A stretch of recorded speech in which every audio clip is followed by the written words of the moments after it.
ओम नमो भगवते वासुदेवाय। ओम नमो भगवते वासुदेवाय। ओम नमो भगवते वासुदेवाय। श्रीमद् भागवतम स्कंद 5 अध्याय 19 जम्बूद्वीप का वर्णन श्लोक क्रमांक 7। ना जन्म नूनम महता न सौभगम न वाक न बुद्धि न आकृति तोष हेतु तई यत् विसृष्टान अपि नः वन ओकसः चकार सख्ये वत लक्ष्मण अग्रजः न जन्मनूनं महतो न सौभगम् न वांग न बुद्धिर्नाकृतिस्तोष हेतुः तैर्यद् विशिष्टानपि नो वनौकस वनौककस्य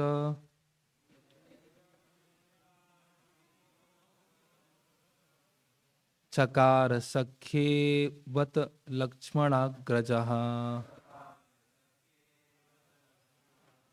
न जन्म नूनं महतो न सौभगम् न वांग न बुद्धिर्नाकृतिस्तोष हेतुः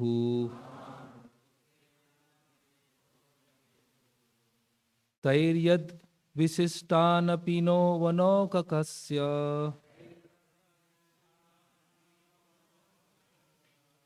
चकार सख्येवत लक्ष्मणाग्रजः न जन्म नूनं महतो न सौभगम्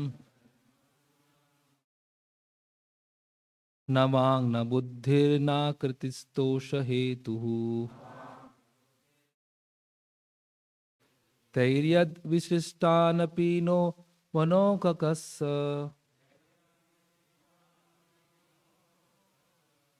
चकार सख्येवत लक्ष्मणाग्रजः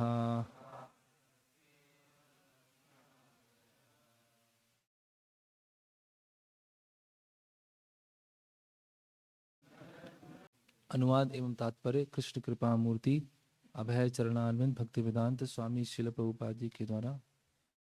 तो ये जम्मू द्वीप में किम पुरुष वर्ष है और किम पुरुष वर्ष में हनुमान जी प्रार्थना कर रहे हैं भगवान राम के लिए।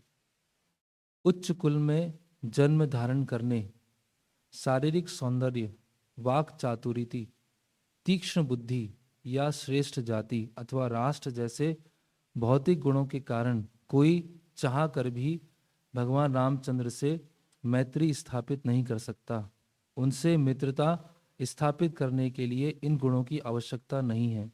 अन्यथा भला हम असभ्य वनवासियों को बिना उच्च कुल में जन्म लिए तथा रूप रंग न होते हुए और भद्र पुरुषों की भांति बात कर सकने में सक्षम ना होने पर भी अपने मित्रों के रूप में क्यों स्वीकार करते। तात्पर्य, श्रीमती कुंती देवी ने श्री कृष्ण की स्तुति करते हुए उन्हें अकिंचन गोचर कहा है। आ उपसर्ग का अर्थ है नहीं, अकिंचन का अर्थ होता है इस भौतिक जगत से संबंधित। कोई अपने उच्च पद, संपत्ति, रूप, शिक्षा इत्यादि का कितना ही गर्व क्यों ना कर ले, श्री भगवान के साथ मित्रता स्थापित करने में इनका कोई महत्व नहीं है, भले ही भौतिक आचार विचार में इन गुणों की प्रधानता प्राप्त हो। जिनमें ये समस्त गुण होते हैं उनसे भक्त बनने की आशा की जाती है और वैसा करने पर इन गुणों का सदुपयोग होता है। किंतु जो उच्च जन्म, संपत्ति, शिक्षा, रूप से गर्वित हो उठते हैं, जन्म ऐश्वर्य श्रुति से भी वे दुर्भाग्यवश ना तो कृष्ण भावनामृत की ओर उन्मुख होते हैं और ना श्री भगवान को ही इन भौतिक गुणों की कोई परवाह है। श्री भगवान तो भक्ति से ही प्राप्त किया जाता है। भक्त्या माम अभिजानाति। श्री भगवान की सेवा करने के लिए भक्ति तथा उत्कट कामना ही पर्याप्त है। रूप गोस्वामी ने भी यही कहा है। भगवान का अनुग्रह प्राप्त करने के लिए उत्कटता ही पर्याप्त है, उत्कंठा ही पर्याप्त है। लौल्यम एकलम मूल्यम। चैतन्य भागवत में कहा गया है, खोला बेचा सेवकेर देख भाग्य सीमा, ब्रह्मा शिव कांदे जार देखिया महिमा। धने जने पांडित्य कृष्ण नहीं पाए, केवल भक्ति रिवस चैतन्य गुसाई। जरा खोला बेचा भक्ति के परम भाग्य को तो देखो। उसकी महानता को देखकर ब्रह्मा जी तथा शिव अश्रुपात करते हैं। किसी के पास चाहे कितनी ही शिष्य संपत्ति, धन या विद्या क्यों ना हो, उसे इनसे भगवान श्री कृष्ण की प्राप्ति नहीं हो सकती। श्री चैतन्य महाप्रभु तो केवल विशुद्ध भक्ति के वश में होते हैं। श्री चैतन्य महाप्रभु के परम आज्ञाकारी शिष्य का नाम खोला बेचा श्रीधर था, जिसका एकमात्र काम था केले की छाल के बने पात्र बेचना। उसे जितनी आमदनी होती उसका आधा वह गंगा जी की पूजा में व्यय कर देता था और शेष आधे से घर का काम चलाता था। कुल मिलाकर उस दरिद्र के पास एक झोपड़ी थी जिसकी छत टूटी थी और जिसमें अनेक छेद थे। वह पीतल के बर्तन नहीं खरीद सकता था, इसलिए वह लोहे के पात्र में जल पीता था। तो भी वह श्री चैतन्य महाप्रभु का परम भक्त था। वह एक ऐसा विशिष्ट उदाहरण है कि बिना किसी प्रकार के धन के भी कोई भगवान का परम भक्त कैसे बन सकता है। निष्कर्ष यह निकलता है कि कोई भाव ऐश्वर्य, भौतिक ऐश्वर्य के माध्यम से श्री कृष्ण अथवा श्री चैतन्य गोसाई के चरण कमल की शरण नहीं प्राप्त कर सकता। वह शरण तो केवल विशुद्ध भक्ति भाव से प्राप्त की जा सकती है। अन्नाभिलाषिता शून्यम ज्ञान कर्मादि अनावृतम आनुकूलेन कृष्णानुशीलनम भक्तिर उत्तमा। मनुष्य को चाहिए कि वह बिना किसी भौतिक लाभ या सकाम कर्म या दार्शनिक चिंतन के भगवान श्री कृष्ण की सेवा दिव्य प्रेम भक्ति से करे। यही विशुद्ध भक्ति है। ओम ज्ञानतिमिरन्धस्य ज्ञानांजनं शलाकया चक्षुरुन्मिलितं तस्मै श्री गुरवे नमः। श्री चैतन्य मनोभीष्टं स्थापितं येन भूतले स्वयं रूप कदा मह्यं ददाति स्वापदान्तिकम्। वन्देऽहं श्रीगुरो श्रीयुतपदकमलं श्रीगुरून् वैष्णवांश्च श्रीरूपं साग्रजातं सहगण रघुनाथान्वितं सजीवं साद्वैतं सावधूतं परिजनसहितं कृष्ण चैतन्य देवं श्री राधा कृष्ण पादान् सहगण ललिता श्री विशाखान्वितांश्च। नमो विष्णुपादाय कृष्ण पृष्ठाय भूतले श्रीमते भक्तिवेदांत स्वामिनिति नामने। नमस्ते सारस्वते देवे गौरवाणी प्रचारणे निर्विशेष शून्यवादी पाश्चात्य देशे तारणे। जय श्री कृष्ण चैतन्य प्रभु नित्यानंद श्री अद्वैत गदाधर शिवासादि गौर भक्त वृंद। हरे कृष्णा कृष्णा कृष्णा हरे हरे, हरे राम राम राम हरे हरे। रामाय रामभद्राय रामचंद्राय वेदसे रघुनाथाय नाथाय सीताये पतये नमः। हरे कृष्णा। तो बहुत ही सुंदर श्लोक है ये। इसमें बता रहे हैं हनुमान जी और अन्य वानरगण अपनी विनम्रता को बता रहे हैं। ना जन्म, ना अच्छे कुल में हमारा जन्म हुआ है, ना महतो, है ना, नूनम महतो ना सौभागम, ना हमारा इतना कोई सौभाग्य है, ना वाक, ना हमारी जो वाक शक्ति है इतनी अच्छी है, ना बुद्धि, ना इतनी बुद्धि है, ना आकृति, हम देखने में भी इतने अच्छे नहीं दिखते हैं, है ना, हमारा जो शरीर है वो भी इतना अच्छा नहीं, बानर का शरीर है ना, लेकिन फिर भी भगवान ने हमसे मित्रता किया, फिर भी भगवान ने हमसे मित्रता किया है। इसीलिए भगवान किसी का जन्म, किसी की बुद्धि, किसी की आकृति, किसी की वाक चारुति, किसी का सुंदरता, वो सब कुछ नहीं देखते हैं। भगवान क्या देखते हैं? वो बता रहे हैं कि भला हम असभ्य वनवासियों को बिना उच्च कुल में जन्म लिए तथा रूप रंग ना होते हुए तथा भद्र पुरुषों की बात ना कर सकने में सक्षम ना होने पर भी अपने मित्रों के रूप में क्यों स्वीकार किया, है ना। तो भगवान क्या देखते हैं वो अभी हम आगे आज के प्रवचन में चर्चा करेंगे। तो कल हमने चर्चा किया कि किस तरह से भगवान का जो शोक है, भगवान का जो विलाप है, उससे हम क्या क्या शिक्षा ले सकते हैं। तो प्रभुपाद के तात्पर्यों से देखा हमने और डायरेक्टली रामायण से देखा कि भगवान के शोक से क्या क्या शिक्षा है। तो पहली शिक्षा है कि ये जो गृहस्थ जीवन है बहुत कठिन है ना। दूसरा है कि अगर किसी ने गृहस्थ आश्रम में प्रवेश कर लिया है तो उसको अपने पत्नी, अपने बच्चों, अपने अधीनस्थों की पूरी जिम्मेदारी लेना चाहिए। फिर भगवान अपने और सीता माता के बीच में जो प्रेम है उसको और बढ़ाने के लिए ये विरह लीला करते हैं। और भगवान बताते हैं कि संसार में हर किसी को दुख मिलने वाला है, भगवान भी क्या है उससे अछूते नहीं है। कोई सभी तरह से आइडियल, सभी धर्मों को पालन करने के बाद भी उसके जीवन में दुख आएंगे। तो हम कोई ऐसा ना सोचें कि हमारे जीवन में ये क्यों हुआ, क्योंकि जो दुख का कारण है हम स्वयं हैं और कोई दुख का कारण नहीं है। तो ऐसे अलग अलग शिक्षाओं को देखा हमने। फिर भगवान पंपा सरोवर पहुंचते हैं और पंपा सरोवर की जो सुंदरता है, प्राकृतिक सौंदर्य है, वो हर चीज़ उनको सीता माता का स्मरण दिलाती है। चाहे वो हंस हो, चाहे वो मछली हो, चाहे वहाँ का जल है, सब कुछ उनको सीता माता का स्मरण दिलाता है। फिर वो आगे बढ़ते हैं तो सुग्रीव डाउट करते हैं, देखते हैं कि अरे ये कौन आ रहे हैं, दो वनवासी हैं लेकिन इनका शरीर क्षत्रियों जैसा है, हाथ में अस्त्र शस्त्र भी है। तो तुरंत उनको संशय आता है। तो हनुमान जी बताते हैं, है ना, आप संशय मत कीजिए, आप कैसे वो चल रहे हैं, है ना, कहाँ वो देख रहे हैं, क्या उनकी क्रियाएं हैं, उसको देखिए तो आपको पता चलेगा ये बाली के भेजे हुए दूत नहीं है, ये और कोई है। और फिर हनुमान जी वहाँ पर जाते हैं सन्यासी के वेश में, प्रणाम करते हैं और बहुत सुंदर सुंदर श्लोकों में भगवान के दिव्य शरीर का गुणगान करते हैं, भगवान का गुणों का गुणगान करते हैं, है ना। और लास्ट में हनुमान जी यहाँ तक बताते हैं कि मेरे अंदर मैं कोई भी रूप ले सकता हूँ, किसी भी स्थान पर प्रवेश कर सकता हूँ, मेरे अंदर क्षमता है, लेकिन क्षमताओं का कोई भी उपयोग नहीं है अगर आपकी सेवा में ना लगे। मेरे पास बहुत सारी क्षमताएं हैं, उस क्षमताओं का कोई उपयोग नहीं है अगर वो आपकी सेवा में नहीं लगता, वो बेकार हो जाएंगी। तो इस तरह से हनुमान जी ने भगवान राम को ये पूरा व्यक्त किया। तो भगवान राम जब हनुमान जी की ये सब बात सुनते हैं, वार्तालाप सुनते हैं, तो बहुत प्रसन्न हो जाते हैं, बहुत खुश हो जाते हैं। तो भगवान राम 6-8 महीने के बाद पहली बार प्रसन्न हुए, पहली बार खुश हुए।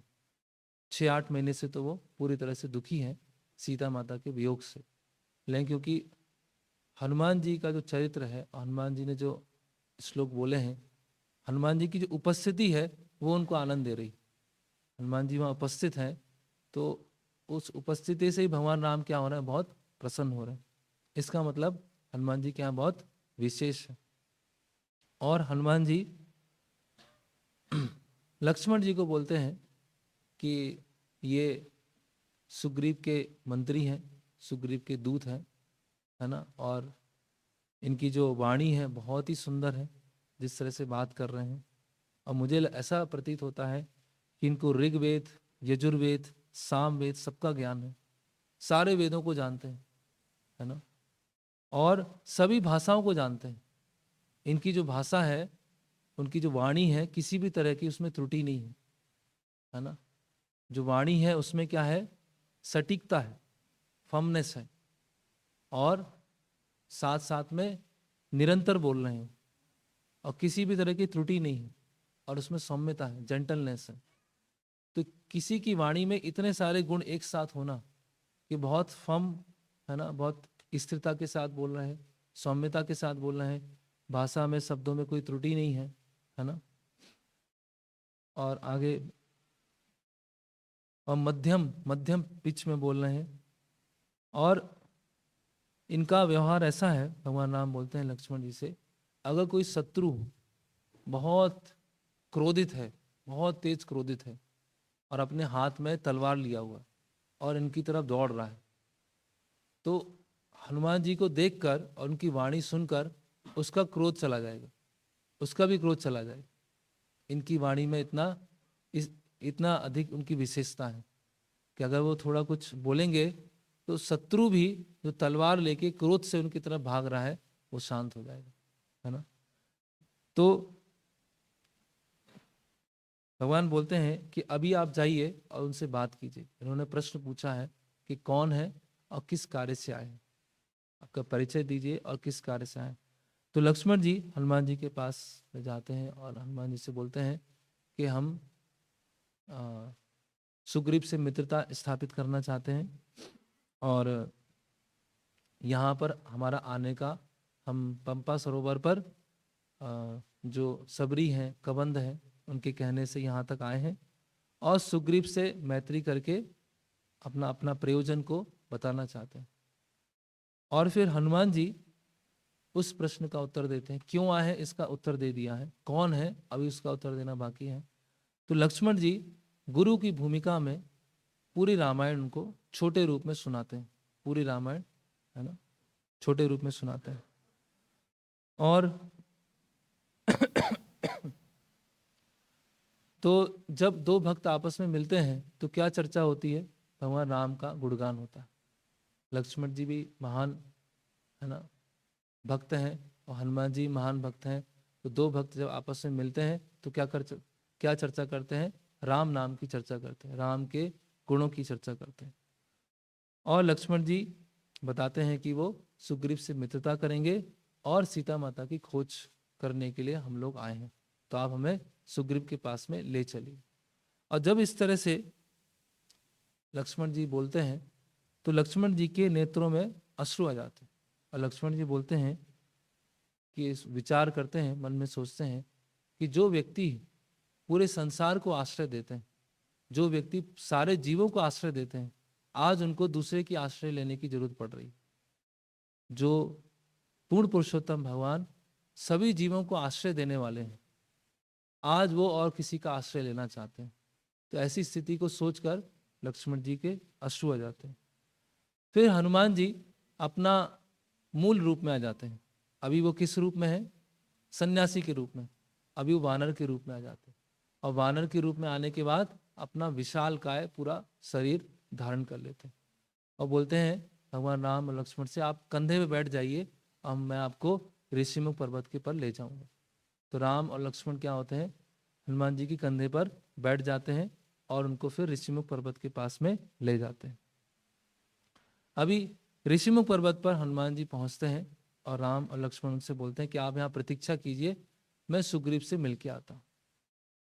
तो सुग्रीव के पास जाते समय वो फिर से सन्यासी के वेश में आ जाते हैं और सुग्रीव को बताते हैं कि ऐसे ऐसे मैं गया, उनसे मैंने बातचीत किया और उनकी बात में, उनके चरित्र में किसी भी तरह का फ्लॉ नहीं है, किसी भी तरह का मिस्टेक नहीं है ना। वो पूरे निष्कपट सरल, है ना, उनसे क्योंकि सुग्रीव को डर था कि बाली के भेजे हुए दूत तो नहीं है, इसीलिए हनुमान जी क्या बोलते हैं कि आपको कोई भी चिंता करने की आवश्यकता नहीं है ना। उनके चरित्र पूरा का है, निष्कलंक है, थोड़ा सा भी उनके चरित्र में कोई भी दाग नहीं है, तो आपको चिंता करने की आवश्यकता नहीं है। फिर हनुमान जी सन्यासी वेश से वानर के वेश में आते हैं और सुग्रीव को साथ में ले जाते हैं और सुग्रीव और भगवान राम की भेंट होती है और हनुमान जी कुछ लकड़ियां लेके आते हैं और लकड़ियों को घिस के अग्नि को प्रज्वलित करते हैं और अग्नि की उपस्थिति में, अग्नि के साक्षी में भगवान राम और सुग्रीव की वहां पर मित्रता होती है। तो हम देखते हैं कोई भी संस्कार होता है, विवाह संस्कार होता है, तो वहां पे अग्नि को प्रज्वलित किया जाता है, कोई भी यज्ञ होता है अग्नि को प्रज्वलित किया जाता है। उसी तरह से भगवान राम और सुग्रीव की मित्रता हुई है तो अग्नि को प्रज्वलित किया गया। क्यों किया गया है, वो साक्षी के लिए, है ना, कि अग्नि ने साक्षी दिया। ओके, फिर तो सुग्रीव बोलते हैं कि आज से आपके सुख दुख मेरे सुख दुख है, जो आपका सुख है वो मेरा सुख है और आपका जो दुख है वो मेरा दुख है ना।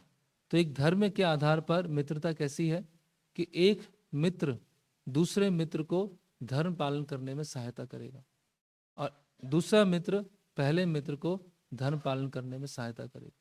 दोनों के बीच में मित्रता इस तरह से। और सुग्रीव वहां पे बताते हैं कि उनके साथ ऐसी स्थिति क्यों हुई, उनको क्यों छुपकर ऋषिमुख पर्वत पर रहना पड़ रहा है। तो सुग्रीव वहां बताते हैं कि बाली ने मुझे राज्य से निकाल दिया, किष्किंधा से निकाल दिया है, और मेरी पत्नी रूमा उसको अपहरण करके रखा है अपने पास में। और मुझे आपसे विनती है कि आप बाली को मारिए और मेरी पत्नी रूमा को मुझे वापस लौटा दीजिए। इस तरह से बोलते। तो जिस समय भगवान राम और सुग्रीव की मित्रता होती है उस समय सीता माता बाली और रावण की लेफ्ट जो बायां आंख है वो फड़कता है। तो किसी स्त्री के लिए बायां आंख फड़कना क्या है, बहुत शुभ संकेत है। लेकिन पुरुष के लिए बायां आंख फड़कना क्या है, बहुत खतरा हो गया। तो जैसे ही राम और सुग्रीव की मित्रता होती है तो सीता देवी की लेफ्ट आई फड़कती है, मतलब शुभ संकेत है। और रावण की लेफ्ट आई फड़कती है तो मतलब अभी खतरा चालू होने वाला है। और बाली का भी लेफ्ट आई जो होता है फड़कता है, मतलब वो भी खतरा होने वाला। ओके, फिर तो सुग्रीव बोलते हैं कि मुझे पूरा भरोसा है कि हनुमान जी इस कार्य को संपन्न करेंगे। मुझे पूरा भरोसा है कि हनुमान जी इस कार्य को संपन्न करेंगे। और सीता किसी भी, चाहे वो निम्न लोक में हो चाहे उच्च लोक में हो, ब्रह्मांड के किसी भी कोने में हो, हनुमान जी जरूर उनको लेके आएंगे, पता करके लेके आएंगे। इस तरह से अब क्या होता है कि सुग्रीव, भगवान पूछते हैं कि आपको और कुछ पता है, और कुछ जानकारी है।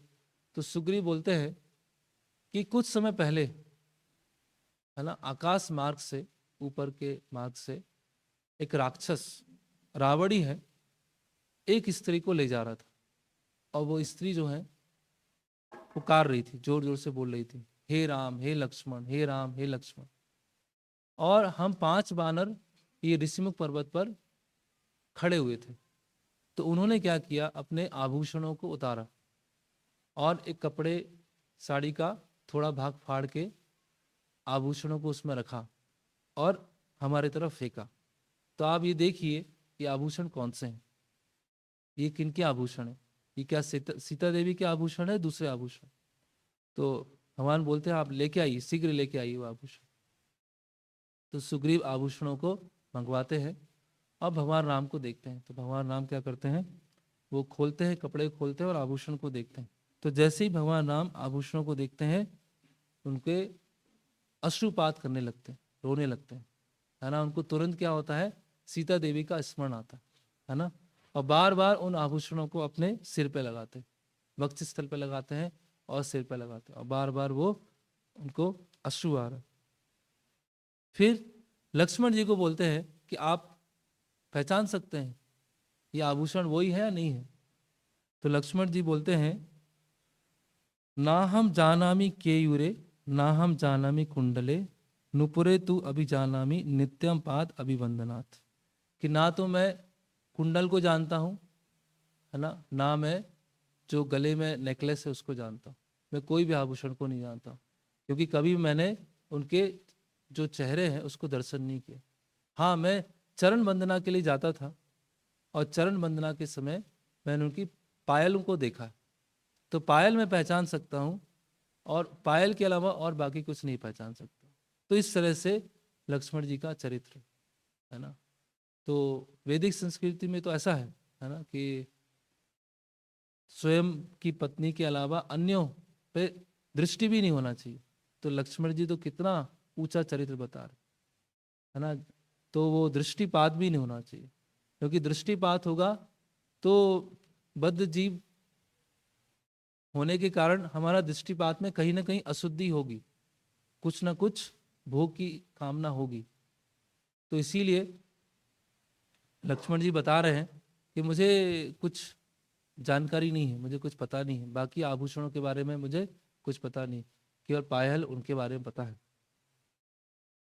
तो थोड़ा सा हम विस्तार से देखते हैं रामायण के अलग अलग कांड से सीता माता के आभूषणों के बारे में। वाल्मीकि मुनि क्या बोलते हैं रामायण के अलग अलग भागों में सीता माता के आभूषणों के बारे में। तो ये जो आभूषण है वो स्वयं भक्त है, आभूषण भक्त है। और भक्त भी क्या है, जो श्री श्री सीताराम है उनकी सेवा करना चाहते हैं, वो भी चाहते हैं कि भगवान उनको धारण करें। सीता माता आभूषण चाहते हैं कि सीता माता उनको ग्रहण करें। तो आभूषण भी क्या है, एक व्यक्ति है, मेटल नहीं है, कोई धातु नहीं है, वो क्या है, स्वयं भक्त हैं और भक्त उनकी सेवा करना चाहते हैं। तो सीता माता आभूषण क्यों धारण करती है? दो कारणों से आभूषण धारण करती है। भगवान राम को प्रसन्न करने के लिए, है ना, भगवान राम की प्रसन्नता के लिए सीता माता आभूषण धारण करती है। और आभूषण क्या होते हैं, क्योंकि वो भक्त है तो अन्य भक्तों को भगवान राम के नजदीक लाने के लिए, जैसे सुग्रीव भगवान राम के नजदीक कैसे आए, आभूषणों के माध्यम से, है ना। तो अपने भक्तों को भगवान राम और सीता माता के नजदीक लाने के लिए, तो कहाँ कहाँ पर भगवान सीता माता के आभूषणों के बारे में बताया गया है, तो ये बाल कांड में है। ततः सीताम समानीय सर्वे आभरण भूषिता, तो समक्षम अग्ने संस्थापम राघव अभिमुखे तदा, तो बताया गया है विवाह के समय सीता माता ने क्या किया है, बहुत सारे आभूषण धारण किए, है ना, बहुत सारे उन्होंने आभूषणों को धारण किया। और भगवान राम उनके सामने बैठे हुए, भगवान राम उनके सामने बैठे हुए हैं। और जनक महाराज वहाँ पर सीता माता के जो अपना जो वंश है उसके बारे में बताते हैं। तो ये वो है, ये प्रसंग है कि सीता माता ने बहुत सुंदर सुंदर आभूषण धारण किए हैं। किसके लिए धारण किए हैं? भगवान राम को आनंद मिले, जैसे भगवान राम को आनंद मिले इसीलिए उन्होंने आभूषण धारण किए। फिर आगे आता है, जब भगवान राम को वनवास होता है तो सीता देवी क्या करते हैं, उनके जितने आभूषण हैं उनको सबको बांट देते हैं, सारे आभूषणों को वो बांट देते हैं। विशेषकर एक भक्त हैं सुयग्न, उनकी जो पत्नी है उनको बांट देते हैं। नेकलेस, है ना, केयूर और जो भी, है ना, मांग टीका, कुंडल, सब कुछ सीता देवी किनको बांट देते हैं, सभी लोगों को वहाँ बांट देते हैं। क्योंकि मैं भी भगवान राम के साथ में जा रही हूँ, तो जैसे भगवान राम रहेंगे वैसे मैं रहूँगी। भगवान राम भी वनवास के वस्त्र में रहेंगे, वनवासी की तरह रहेंगे, तो मैं भी उसी तरह से रहूँगी। तो मैं भी कोई भी आभूषण अपने साथ में नहीं ले जाऊंगी और आभूषणों को वो सीता देवी बांट देती। फिर आगे अयोध्या कांड में आता है, तो सीता देवी जब ऐसा निश्चित करती है तो कोई भी आभूषण धारण नहीं करेंगी, है ना। तो दशरथ महाराज और माता कौशल्या बोलते हैं कि ये तो सही नहीं है ना, जो एक विवाहित स्त्री है उनको आभूषणों के बिना नहीं रहना चाहिए। इसीलिए वो माता कौशल्या और दशरथ महाराज उनको आभूषण देते कि आभूषण लीजिए और आप इसको हमेशा धारण करके रखिएगा। तो इसीलिए सामान्यतः जो रामायण जो दिखाया जाता है उसमें सीता माता ने वो सैफरॉन कपड़े पहने हैं, कोई आभूषण धारण नहीं किया है। वास्तव में वाल्मीकि रामायण में ऐसा नहीं है ना। वाल्मीकि रामायण बताया है कि उन्होंने सुंदर वस्त्र धारण किए और ज्वेलरी धारण किया। क्यों धारण किया है? भगवान राम की प्रसन्नता के लिए, और क्योंकि वो विवाहित है इसीलिए उन्होंने पति की प्रसन्नता के लिए उन्होंने आभूषणों को धारण किया है। उसका प्रूफ क्या है? फिर आगे आता है अयोध्या कांड में कि भरत जी जब जाते हैं, जब भगवान राम के पास में ढूंढने के लिए जाते हैं चित्रकूट, तो बीच में जो निषाद राज गुही होते हैं उनके राज में पहुंचते हैं। और निषाद राज बताते हैं कि यहाँ पर रात्रि में इस पेड़ के नीचे भगवान राम और सीता माता विश्राम किया था। तो भरत जी वहाँ पहुँचते हैं और देखते हैं कि बहुत सारे छोटे छोटे टूटे हुए आभूषण वहाँ पे पड़े हुए, सोने के, है ना, अलग अलग रत्नों के आभूषण वहाँ पर पड़े हुए। जो घास से फंसकर कुछ आभूषण वहां पर टूट गए। तो मन्ने सावरण सुप्ता सीता अस्मिन शयने तदा तत् तत् ही दृश्यन्ते सक्ता कनक बिंदवा, है ना। सुप सा आभरण, आभूषणों के साथ सीता माता ने इस पेड़ के नीचे विश्राम किया। उन्होंने आभूषणों को धारण करके रखा है। फिर आगे अयोध्या कांड में माता अनुसुईया उनको आभूषण देती है, सीता माता को। जब वो अनुसुईया माता के आश्रम में जाते हैं तो अनुसुईया माता उनको सती जो स्त्री धर्म के बारे में बताती है और उनको आभूषण देती है कि ये आभूषण आपके पास में रहेंगे तो कभी भी इनकी चमक वो नहीं होगी, फीकी नहीं पड़ेगी, है ना। फिर अरण्य कांड में सीता माता स्वयं अपने आभूषणों को गिराती हैं। कहाँ पे गिराती हैं? ऋषिमुख पर्वत के ऊपर गिराती हैं, जो अभी हम कॉन्टेक्स्ट देख रहे हैं। फिर आगे भगवान सीता माता के आभूषणों को देखकर क्या हो जाते हैं? ऐसे हो जाते हैं जैसे सीता माता उनको स्वयं मिल गए, है ना। जैसे हम देखते हैं उदाहरण, जैसे प्रभुपाद जी उदाहरण देते हैं कि एक बच्चा है, स्कूल गया है ना, छोटा बच्चा है और उसकी माँ घर में अकेले हैं। तो माँ को क्या हो रही, बच्चे की बहुत स्मरण आ रहा है, बहुत याद आ रहा है।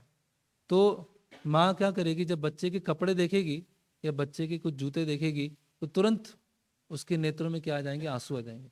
उसको तुरंत क्या आ जाएगी? बच्चे की याद आ जाएगी। तो उसी तरह से भगवान से संबंधित जब भी कोई चीज देखते हैं तो तुरंत भगवान का स्मरण आता है। उसी तरह से भगवान भी क्या कर रहे हैं, सीता माता से संबंधित जो भी वस्तु देख रहे हैं उससे ऐसा लग रहा है कि सीता माता स्वयं है। फिर आगे क्या आभूषणों के बारे में बताया गया है?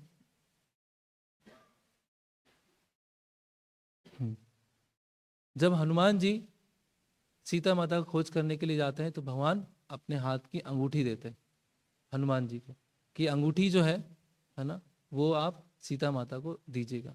तो इस तरह से ये आभूषण के बारे में आता है। फिर आगे हनुमान जी जब सुंदरकांड में लंका पहुंचते हैं तो देखते हैं कि सीता माता का जो दिव्य शरीर है उस पे आभूषणों के चिन्ह तो हैं लेकिन आभूषण नहीं पहने। आभूषणों के चिन्ह तो हैं लेकिन उन्होंने आभूषण धारण नहीं किए, है ना। फिर हनुमान जी उनको क्या देते हैं? अंगूठी देते हैं। तो अंगूठी कहाँ पहनते हैं? हाथ में पहनते हैं। तो भगवान राम का आशीर्वाद अंगूठी के माध्यम से सीता माता को देते हैं। और सीता माता क्या देती हैं? चूड़ामणि, जो बालों में धारण की जाती है ना, केश जो चूड़ा पीछे बनता है उसका वहां पे धारण की जाती है। तो सीता माता उनको चूड़ामणि देती है कि भगवान अपना आशीर्वाद गुरु के माध्यम से जीव को भेजते हैं। और जब भगवान अपना आशीर्वाद गुरु के माध्यम से जीव को भेजते हैं तो जीव क्या करते हैं? प्रणाम करते हैं। तो इस तरह से सीता माता अपना जो चूड़ामणि है वहां पर देती।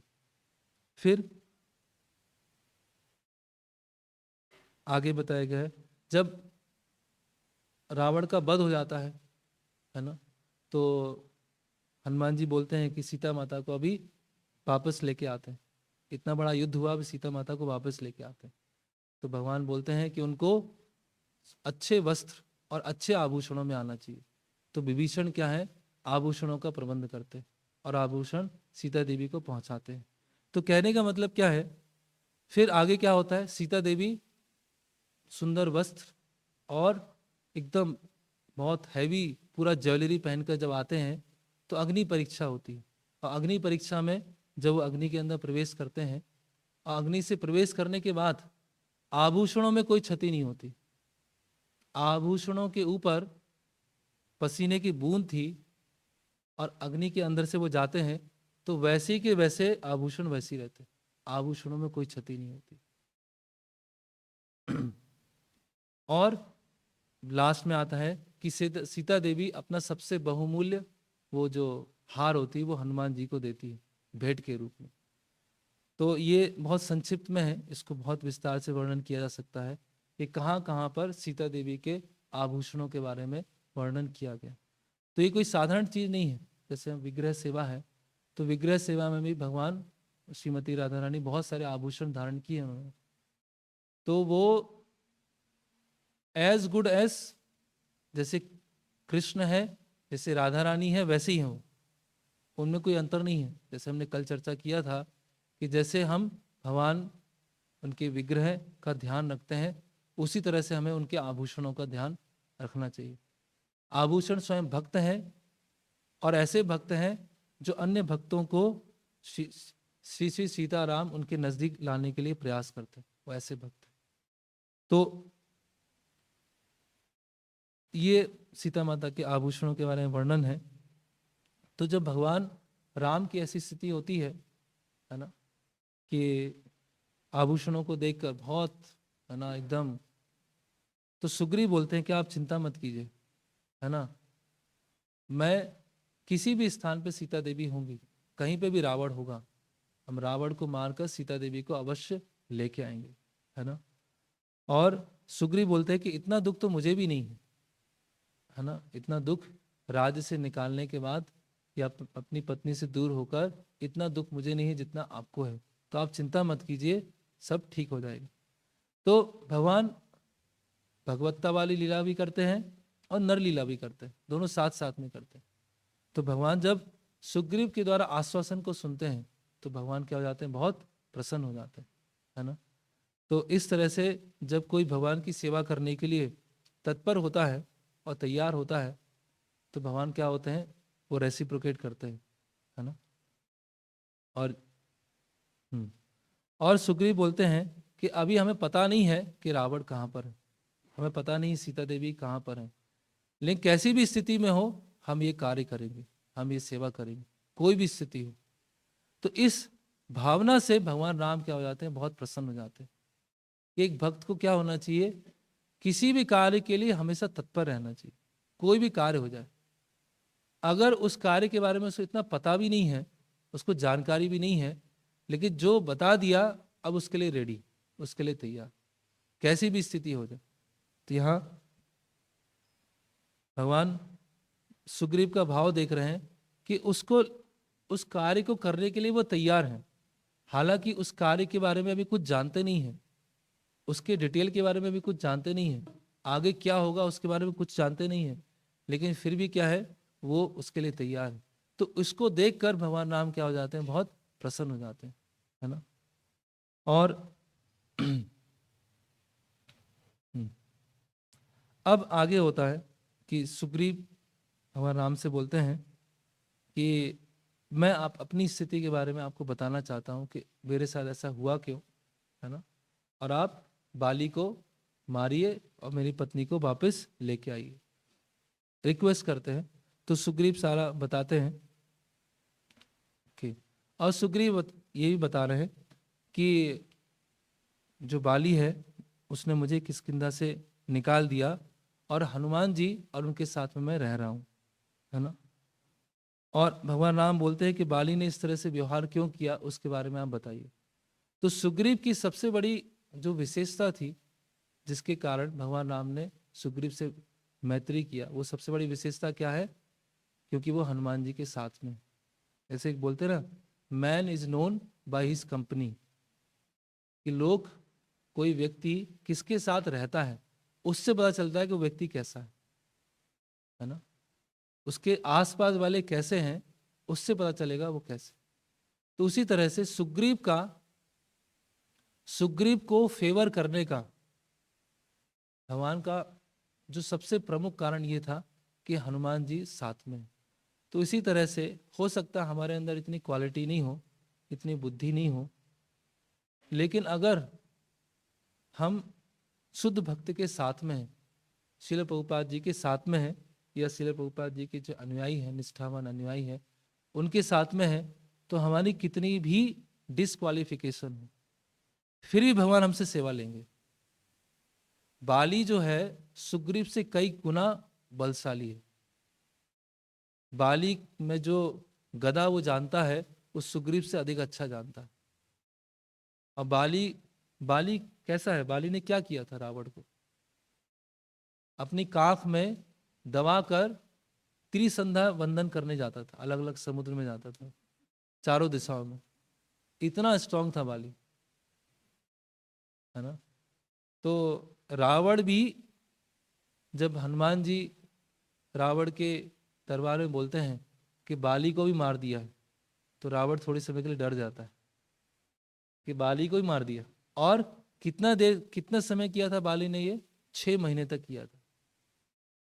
ऐसे किया, किसी ने मच्छर को पकड़ा और मच्छर को पकड़ के डाल दिया और 6 महीने के बाद मच्छर को निकाला। ऐसी स्थिति थी रावण की बाली के सामने। लेकिन फिर भी भगवान ने बाली के साथ मित्रता नहीं की, फिर भी भगवान ने बाली से सेवा नहीं ली। क्यों नहीं ली बाली से सेवा? भगवान ये सब चीजें नहीं देखते, किसके अंदर बल है वो नहीं देखते, किसके अंदर कितना प्रभाव है वो नहीं देखते। भगवान ये नहीं देखते कितना कौन अच्छा धनुष चला सकता है, वो कुछ भी नहीं देखते। भगवान ये सब देखते नहीं है।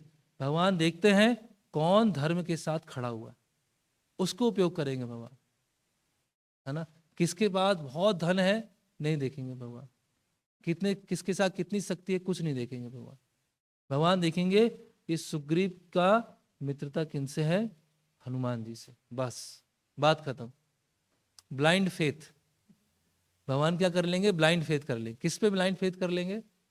अगर शुद्ध भक्त से हमारा कनेक्शन है तो, अगर शुद्ध भक्त के साथ हमारा संबंध है तो भगवान आगे पीछे कुछ नहीं देखेंगे। शुद्ध भक्त ने एक्सेप्ट किया। हनुमान जी बाली के भी वो बन सकते थे मंत्री, बाली के क्यों नहीं बने? किष्किंधा में रहते थे, सब साथ में रहते थे, थोड़ा अलग अलग, लेकिन हनुमान जी ने सुग्रीव के मंत्री बनना स्वीकार किया। इसका मतलब अगर हनुमान जी स्वीकार कर रहे हैं तो भगवान भी स्वीकार कर रहे हैं। तो इसी तरह से हमारी कितनी भी अयोग्यताएं हैं, लेकिन भगवान के जो भक्त हैं उन्होंने हमको स्वीकार करके रखा, तो भगवान हमारी अयोग्यता के सामने आंखें बंद कर लेंगे कि मुझे अयोग्यता दिखाई नहीं दे रही, कुछ नहीं है अयोग्यता।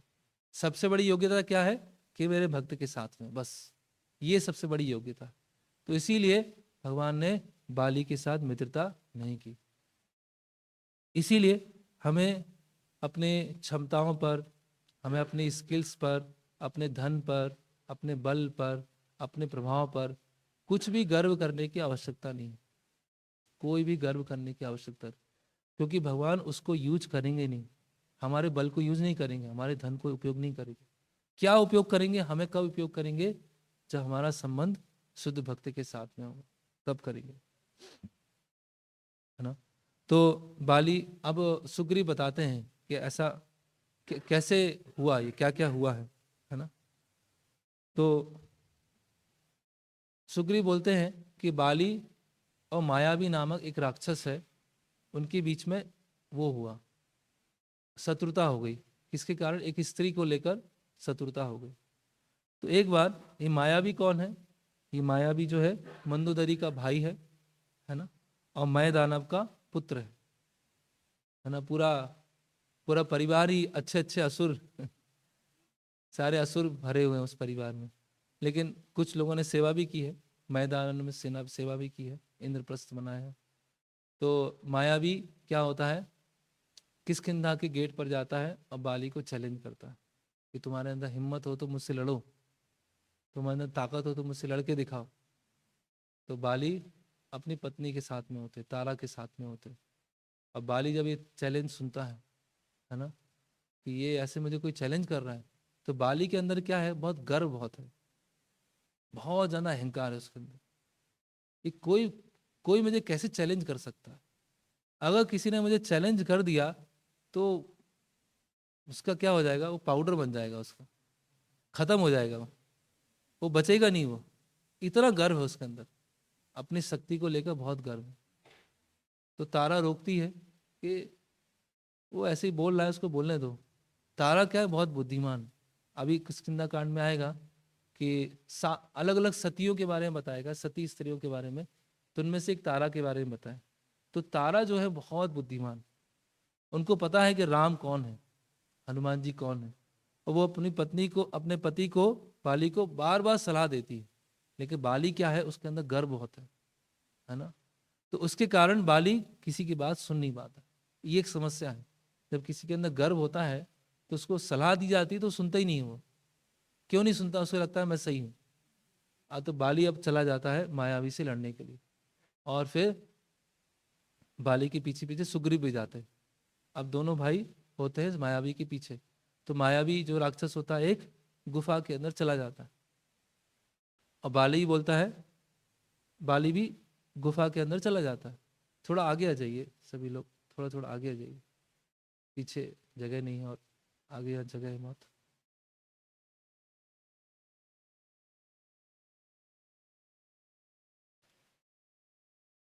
तो बाली जो है गुफा के अंदर चला गया। अब क्या हुआ, सुग्रीव प्रतीक्षा कर रहा है, 1 महीना, 2 महीना, 4 महीना, 6 महीना, 8 महीना, और अंदर से असुर की आवाज आ रही जोर जोर से, असुर जोर जोर से चिल्ला रहा है। तो सुग्रीव ने सोचा कि ये असुर की तो आवाज आ रही है, बाली की आवाज नहीं आ रही है, समस्या क्या है। और 1 साल हो गया, और 1 साल पे क्या हुआ, खून की धारा वहां से पूरा निकल रहा है, पूरा खून का नदी पूरा वहां से निकल रहा है, और असुर की आवाज आना बंद हो गई। अब सुग्रीव को लगा कि ऐसा तो नहीं है कि असुर इतना शक्तिशाली है कि मायावी ने बाली को मार दिया। अगर मायावी ने बाली को मार दिया है तो हम तो कुछ लगेंगे नहीं उनके। अगर कोई बाली को मार सकता है तो वो हमें भी मार सकता है। इसीलिए सुग्रीव क्या करते हैं, क्योंकि पहले असुर की आवाज सुनाई दे रही थी, अब असुर की आवाज सुनाई देना बंद हो गया। तो सुग्रीव को लगा कि ये तो किष्किंधा में आकर पूरे किष्किंधा को उजाड़ देगा। तो बड़ा चट्टान लेके आते हैं और चट्टान से उनको पूरा मुख को बंद कर देते, गुफा को बंद कर देते, है ना। तो अब कुछ समय के बाद बाली जो है मायावी को मार कर आता है और गुफा के पास पहुंचता है, तो बड़ा वहां पर एक पत्थर को देखता है, बड़ी चट्टान को देखता है।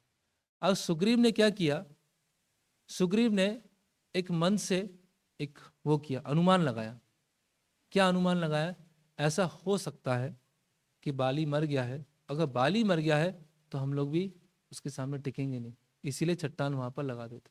एक अनुमान लगाया, है ना, किष्किंधा की सुरक्षा के लिए। अब बाली आता है तो बाली भी क्या करता है, अब अनुमान लगाता है। क्या अनुमान लगाता है, कि सुग्रीव को राजा बनना होगा, सुग्रीव को क्या बनना होगा, राजा बनना होगा। इसीलिए सुग्रीव ने क्या किया, चट्टान लगा दी। अब वो बाली सोचता है कि मैंने तो बोल के गया था कि यहाँ पहरेदारी करना, और पहरेदारी नहीं किया उसने, मतलब जरूर उसको राजा बनना है। अब इस तरह से बाली सोच रहा है। तो ये बद्ध जीव का क्या होता है, कोई घटना देखता है और फिर ऊट पटांग सोचना चालू कर देता, एज्यूम करना चालू कर देता। ऐसा मुझे लगा, प्रभु जी मुझे ऐसा लगा था, ऐसा जो लगा है उसको साइड में कर दीजिए आप, है ना। कभी कभी बहुत सारे मतभेद जो होते हैं एज्यूम करने के कारण होते हैं। एक भक्त दूसरे भक्त के बारे में एज्यूम कर लेता है। वो भक्त मेरे पास से निकला और प्रणाम भी नहीं किया, पक्का मुझसे द्वेष करता है वो, पक्का मुझसे द्वेष करता है, उसने मुझे देखा ही नहीं मेरे तरफ। तो ऐसे ही क्या होता है, जो हमारे पास्ट एक्सपीरियंस होते हैं, पूर्व अनुभूतियां होती हैं, उसके आधार पर हम चीज़ों पे क्या करने लगते हैं, एज्यूम करना चालू करते हैं। तो अभी बाली ने एज्यूम किया, है ना। फिर उसने चट्टान को हटाया, किष्किंधा गया, किष्किंधा पहुंचने के बाद देखा अरे सुग्रीव तो बैठा हुआ है, सिंहासन में बैठा हुआ है राजा बन के। अब बाली को और कंफर्म हो गया, ये तो राजा ही बनना चाह रहा था, ये तो पक्का हो गया राजा बनना चाह रहा था। फिर वो डाउट करता है, फिर से वो उसका एजम्पशन चालू हो। जब सुग्रीव वहां से लौट के आया था किष्किंधा में, तो सुग्रीव बहुत दुखी थे, बहुत दुखी। तो सारे मिनिस्टर्स ने कहा कि राजा के बिना राज्य तो पूरा वो हो जाएगा, अराजकता हो जाएगी, आप तुरंत राजा बनिए। तो सुग्रीव बोलते हैं मुझे राजा नहीं बनना है, मैं बहुत दुखी हूँ। बोले ना, आपको राजा बनना पड़ेगा। सुग्रीव बहुत मना करते हैं, लेकिन सारे मंत्रियों के निवेदन से सुग्रीव राजा बनते। अब ये बाली को पता नहीं है, अब ये बाली को कुछ पता नहीं। तो अब बाली जब देखता है कि ये तो राजा बन के बैठा हुआ अच्छे से, है ना, तो ये चाहता था मर जाऊं। फिर सुग्रीव आते हैं और सुग्रीव अपना मुकुट उठाते हैं और मुकुट उठा के बाली के पैरों में रख देते हैं। और जैसे ही बाली के पैरों में रखते हैं, बाली खींच के लात मारता है मुकुट में। बोले धूर्त, निर्लज्ज, शर्म नहीं आती तुम्हें, अपने भाई, बड़े भाई के होते हुए खुद राजा बन गए। तो सुग्रीव बोलता है कि नहीं, मैं राजा बनना नहीं चाह रहा था। बोले तुम राजा नहीं बनने चाह रहे थे। एक खींच के मारता है, बाली खींच के घूसा मारता है। तो फिर सुग्रीव बोलते हैं कि नहीं, मैं राजा बनना नहीं चाहता, आप राजा बनिए, मैं तो आपको ही राजा के रूप में देखना चाहता हूँ। लेकिन ऐसा हुआ क्या था, ऐसा ऐसा घटना हो गई थी। तो बाली बोलता क्या घटना हो गई थी, और फिर मारने लगता। फिर लात घूसे सुग्रीव को मारना चालू कर देता। तो सुग्रीव कुछ बोल ही नहीं पाते। अभी क्या है, बाली सुग्रीव की बातें ही नहीं सुन रहा है। और सुग्रीव क्या होते जब देखते हैं कि बाली मारते जा रहे हैं, मारते जा रहे हैं, और सुग्रीव क्या होते हैं वहां से भागते हैं। और जब सुग्रीव वहां से भागते हैं तो बाली भी पीछे पीछे भागता है। और सुग्रीव भागते जा रहे हैं, भागते जा रहे हैं, भागते जा रहे हैं, पृथ्वी के हर कोने में जा रहे हैं। उत्तर दिशा में गए, पूर्व दिशा में गए, पश्चिम दिशा में गए, दक्षिण दिशा में गए, सब जगह गए। और पीछे पीछे जो बाली है भाग रहा है। अब बाली को क्या लग रहा है, देखो मुझसे भाग रहा है ना, ये राजा बनना चाहता था, ये भागता। अगर ये राजा बनना नहीं चाहता तो भागता नहीं है, ये भाग रहा है। तो व्यक्ति क्या है, जब वो सोचता है, वो क्या करने लगता है, एज्यूम करना चालू कर देता है। एज्यूम को क्या बोलेंगे हिंदी में, अनुमान, गलत अनुमान लगाना चालू कर देता। सामान्यतः लोग किसी व्यक्ति के बारे में सबसे बात करेंगे, उससे बात नहीं करेंगे। सामान्यतः क्या होता है, एक भक्त का दूसरे भक्त से समस्या है, तो ए भक्त है और बी भक्त है, तो ए भक्त है बी के बारे में 10 लोगों से चर्चा करेगा, लेकिन ए भक्त बी से कभी चर्चा नहीं करेगा। ऐसे ही होता है, सामान्यतः यही होता है। अगर किसी में कुछ कॉन्फ्लिक्ट हुआ, मतभेद हुआ, तो वो दोनों बैठ के उसको सुलझा सकते हैं, वो कभी नहीं होगा। क्यों? क्योंकि मिथ्या अहंकार उसको रोकता है। तो उसी तरह से हमें चीज़ों को एज्यूम, अनुमान नहीं लगाना चाहिए। ऐसे क्या हो जाती है, मिसअंडरस्टैंडिंग हो जाती है। मिसअंडरस्टैंडिंग क्या बोलेंगे हिंदी में, गलत गलत फहमी हो जाती है। और गलत फहमी के कारण इतना अधिक हो जाता है कि व्यक्ति में दुश्मनी हो जाती है। ऐसा होता है। ऐसे शास्त्रों में बहुत सारे अलग अलग एग्जाम्पल हैं। जैसे अयोध्या कांड में आता है, तो मंथरा कैकेयी से बोलती है, तुमको पता है क्यों राजा बनाया जा रहा है? पता है तुमको? क्योंकि तुम दासी बन जाओगे। तो कैकेयी बोलती है, नहीं ऐसे तो दासी नहीं बनूंगी मैं, ऐसा तो कुछ नहीं है। अरे तुम तो भोली वाली स्त्री हो, तुम्हें क्या पता है, क्यों राज्याभिषेक हो रहा है, और भरत क्यों नहीं है यहाँ पर? इसीलिए भरत नहीं है, भरत होता तो विरोध करता, और तुम तो भोली वाली स्त्री हो। तो कैकेयी क्या होती है, मंथरा के उसमें आ जाती है, और फिर वो भी अनुमान लगाना चालू कर देती कि राज्याभिषेक क्यों हो रहा है भरत की अनुपस्थिति में, क्योंकि है ना, क्या बोलते हैं, काम हो जाए और कोई बीच में विघ्न डाले, रफा दफा कर दें उसको। तो व्यक्ति क्या है, ऐसे जीवन में बहुत सारे अनुमान लगाता है। अन्य भक्त के बारे में लगाता है, संस्था के बारे में लगाता है, मंदिर के बारे में लगाता है, भक्तों के बारे में लगाता है। वो हमेशा अनुमान कुछ ना कुछ करता रहता है, और उसकी वजह से क्या हो जाता है, वो अपराध करने लगता है। जैसे बाली क्या है, दोनों भाई जो साथ में रहते थे, एक साथ में पूरे जीवन भर रहे, केवल बाली के अनुमान लगाने के कारण, एज्यूम करने के कारण ये हो गया। जैसे कई बार पहले भी हमने चर्चा किया, पंचतंत्र की एक प्रसिद्ध कहानी है कि एक माँ होती है, का छोटा बच्चा होता है, छोटे बच्चे को खिला रही होती है, पुचकार रही होती है। तो जब बच्चा सो जाता है तो माँ क्या करती है, झूले में बच्चे को रख देती है। और उनके घर में क्या होता है, एक नेवला होता है, और नेवला वो बच्चे की सुरक्षा करता है, वही रहता है नेवला। तो जब माँ चली जाती है तो वहाँ पर सांप आता है, और सांप आता है, और सांप और नेवले क्या होते हैं, दुश्मन होते हैं।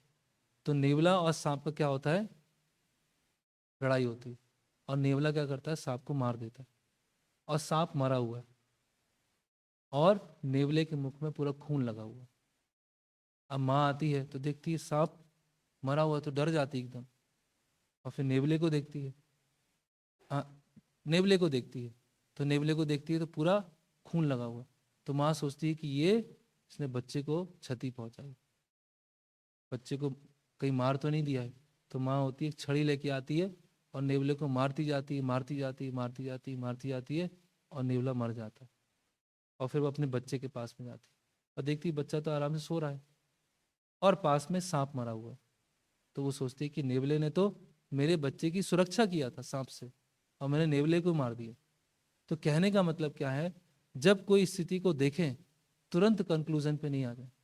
ऐसा होता है जब हम कोई परिस्थिति को देखते हैं, किसी भक्त की गतिविधि को देखते हैं, मंदिर की गतिविधि को देखते हैं और तुरंत कंक्लूजन पे आ जाते हैं। ऐसा बहुत सारा होता है। इसीलिए भक्तों में आपस में क्या हो जाते हैं, समस्या हो जाती है, उनमें आपस में बातचीत नहीं होती है, अहंकार की समस्या हो जाती है। ऐसे बहुत सारे अज्यूम करते हैं, है ना।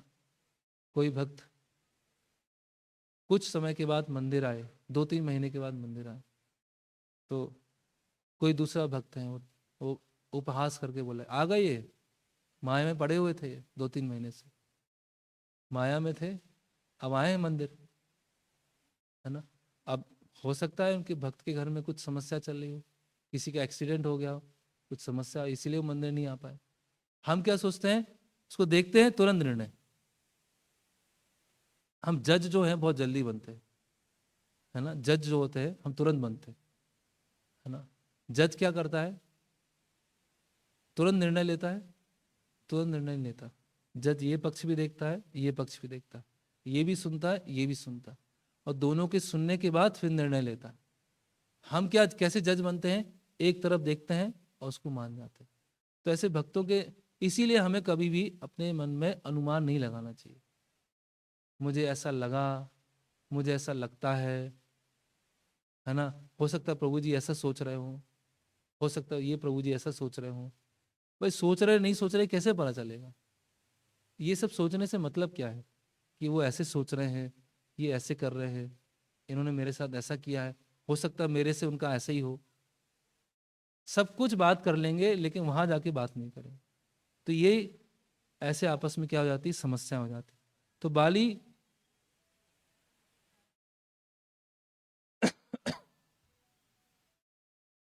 बस थोड़ा सा और लेंगे। तो बाली की ये समझ, इसीलिए कभी भी भक्तों में आपस में मतभेद हो, कभी भी कोई समस्या हो, आपस में बैठकर अच्छे से सारे परिपक्व सारे चीजों को चर्चा करके उसको सुलझाने का प्रयास करना, एज्यूम नहीं करना चाहिए, है ना।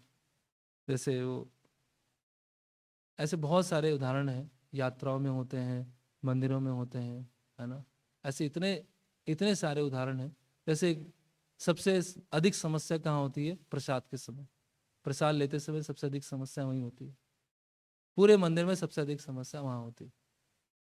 अभी देखिए इतना मंदिर आए हम, प्रसाद ही नहीं मिला, क्या करते हैं, कुकिंग वाले क्या कर रहे हैं, इस सर्विंग वाले क्या कर रहे हैं, इनको समझ में नहीं आता है।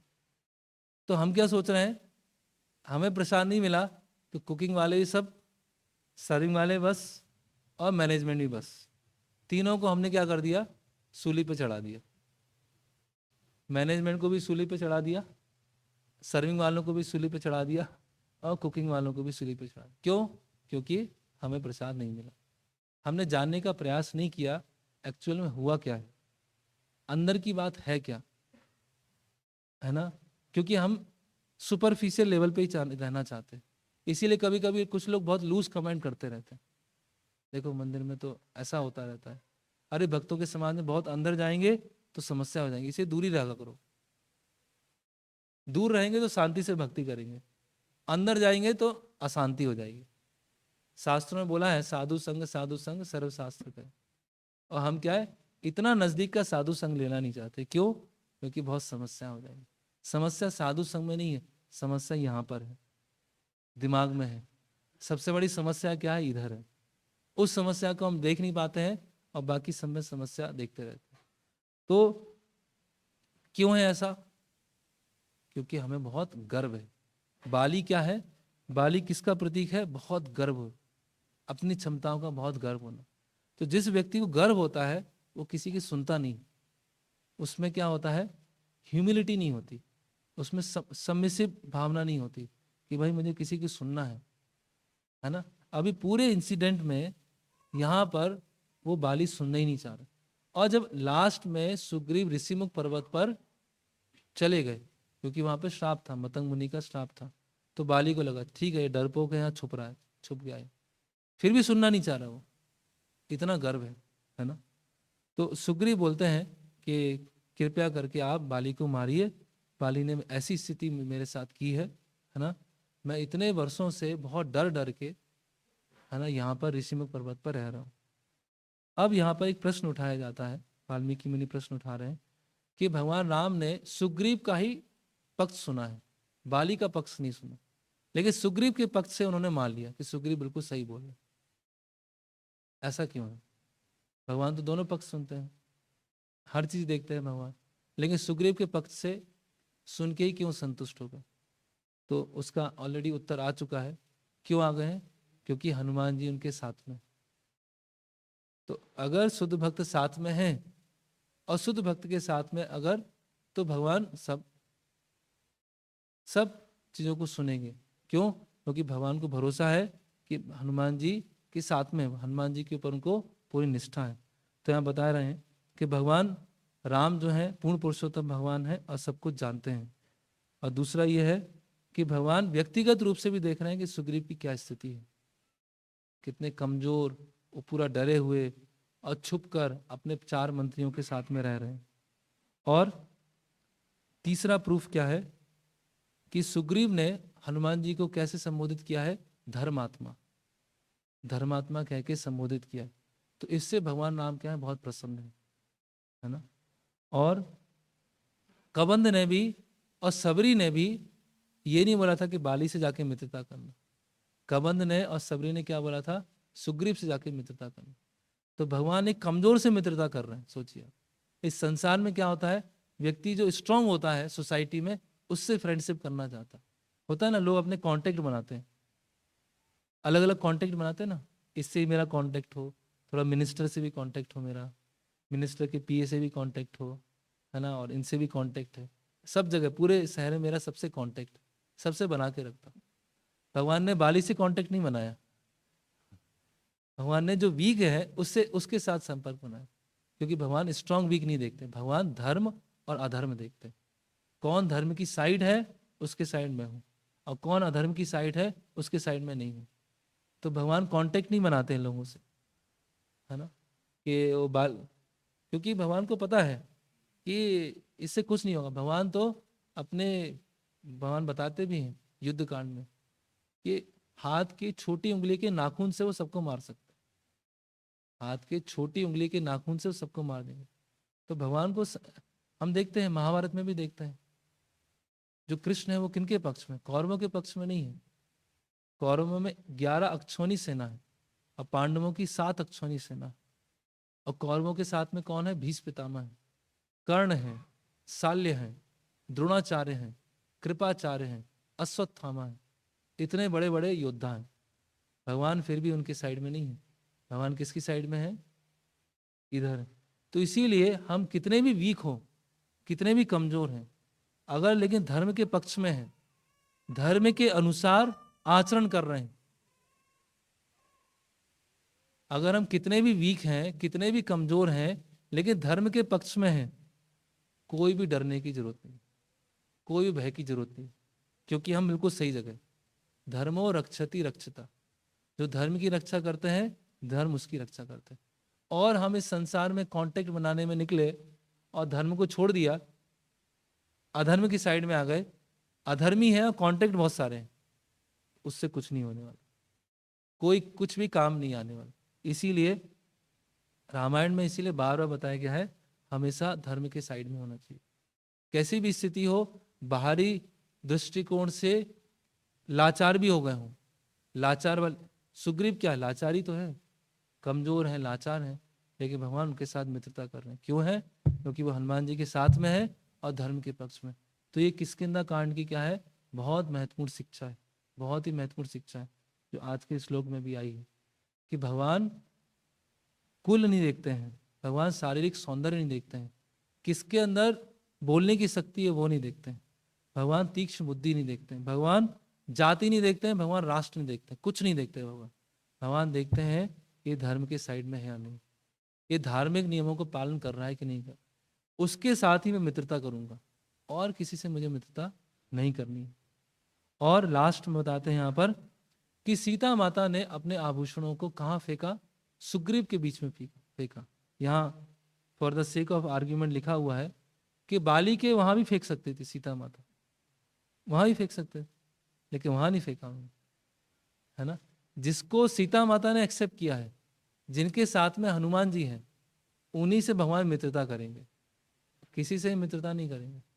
सीता माता का फेवर है और हनुमान जी के साथ में है और धर्म को पालन कर रहा है, इसीलिए भगवान उनके साथ में, है ना। ओके, तो इसीलिए वाल्मीकि मुनि यहाँ बता रहे हैं हमें लॉजिक से नहीं चलना चाहिए, तर्क से नहीं चलना, इस संसार में हमें तर्क। वैसे पांडवों को देखते हैं हम, है ना, पांडवों के जीवन में देखते हैं, बाहर उस साइड सारे अधर्मी बैठे हुए हैं और अधर्म को साथ में देने वाले, और पांडवों के जीवन में क्या है? पूरे धर्म को पालन कर रहे। युधिष्ठिर महाराज कौन है? धर्मराज युधिष्ठिर, उनका नाम ही है धर्मराज युधिष्ठिर। तो इतने सारे अलग अलग समस्याएं, अपमान, सब कुछ होने के बावजूद भी भगवान हमेशा उनके साथ में है। कोई भी विपत्ति आती है भगवान आ जाते हैं, तुरंत आ जाते हैं। दुर्योधन के साथ नहीं आ रहे, कौरवों के साइड नहीं आ रहे, है ना। क्यों है? क्योंकि सबसे इंपॉर्टेंट धर्म, है ना। एक बहुत प्रसिद्ध श्लोक है, याद नहीं आ रहा है, उसमें बताते हैं कि एक सभ्य व्यक्ति की सबसे बड़ी पूंजी होती है धर्म। एक सभ्य व्यक्ति की संसार में सबसे बड़ी पूंजी होती है धर्म। अगर धर्म के साइड में है तो भगवान भी साथ में, है ना। ओके, फिर थोड़ा सा बस कुछ 2-3 मिनट और। फिर अभी भगवान जिज्ञासा करते हैं कि यहाँ क्यों ऋषिमुख पर्वत पे क्यों नहीं आ सकते हैं, ऐसा क्या कारण है? तो फिर सुग्रीव बताते हैं कि एक दुंदुभी नामक राक्षस था, वो बैल के रूप में आया था और बाली, उसने चैलेंज किया समुद्रदेव को कि मुझसे युद्ध लड़ो। तो समुद्रदेव ने कहा कि मैं तो आपसे नहीं लड़ पाऊंगा, आप हिमालय के पास में जाओ। तो वो दुंदुभी हिमालय के पास में जाते हैं। तो हिमालय बोलते हैं मैं भी आपके लिए योग्य नहीं हूँ, आप किष्किंधा जाओ, बाली के पास जाओ, वो ही आपके साथ लड़ पाएगा, है ना। जैसे ब्राह्मणों में शास्त्रार्थ करने की इच्छा होती है ना, कि आप बताइए, आप श्लोक बताइए, तो एक दूसरा श्लोक बताते हैं, है ना, आप तीसरा श्लोक बताइए। तो इसी तरह से असुर हैं, उनमें आपस में लड़ने की बहुत तीव्र इच्छा है। तो दुंदुभी पहुंच जाते हैं, बाली को बोलते हैं कि बाली कहाँ छुप के बैठा हुआ है, चूहे की तरह, निकल बाहर निकल। तो बाली, मुझे चूहा बोला, अब बताता हूँ, है ना। तो बाली बाहर निकलता है और दुंदुभी के पिछला पैर पकड़ता है और घुमाता है और पीटता है, जमीन में पीटता जाता, पीटता जाता, पीटता जाता, और उसके क्या होते हैं, पूरा प्राण निकल जाते हैं, और उसको फेंकता है दूर, और 10 मील जाके वो गिरता है। और जब वो दुंदुभी का शव जो है गिरता है 10 मील जाके, तो कुछ खून की बूंदें भी गिरती हैं, और खून की बूंदें कहाँ गिरती हैं? ऋषिमुख पर्वत पे गिरती हैं, और वहीं पर मतंग मुनि होते हैं। तो मतंग मुनि बोलते हैं कि किसने किया ऐसे, हम लोग यहाँ तपस्या कर रहे हैं और ये किसने किया है? तो पता चलता है बाली ने किया। तो मतंग मुनि श्राप देते हैं कि बाली कभी यहाँ ऋषिमुख पर्वत पर नहीं आ पाएगा। तो इसीलिए सुग्रीव यहाँ पर रह रहे थे। तो अब ये पूरा हो गया यहाँ पर। अब सुग्रीव जब ये पूरा वृत्तांत बता देते हैं तो सुग्रीव के मन में डाउट आता है, संशय आता है कि बाली तो बहुत ही स्ट्रांग है और भगवान मनुष्य है, ये बाली को मार पाएंगे कि नहीं मार पाएंगे, है ना, कोई मैच ही नहीं है, बाली बहुत स्ट्रांग, है ना। तो अब भगवान समझ जाते हैं कि बाली को क्या आ रहा है, सुग्रीव को क्या आ रहा है, संशय आ रहा है। उसके संशय को दूर करने के लिए भगवान क्या करते हैं, उसके बारे में हम कल चर्चा करेंगे। हरे कृष्णा कृष्णा कृष्णा हरे हरे, हरे राम राम राम हरे हरे। किन्हीं का कोई प्रश्न है कुछ?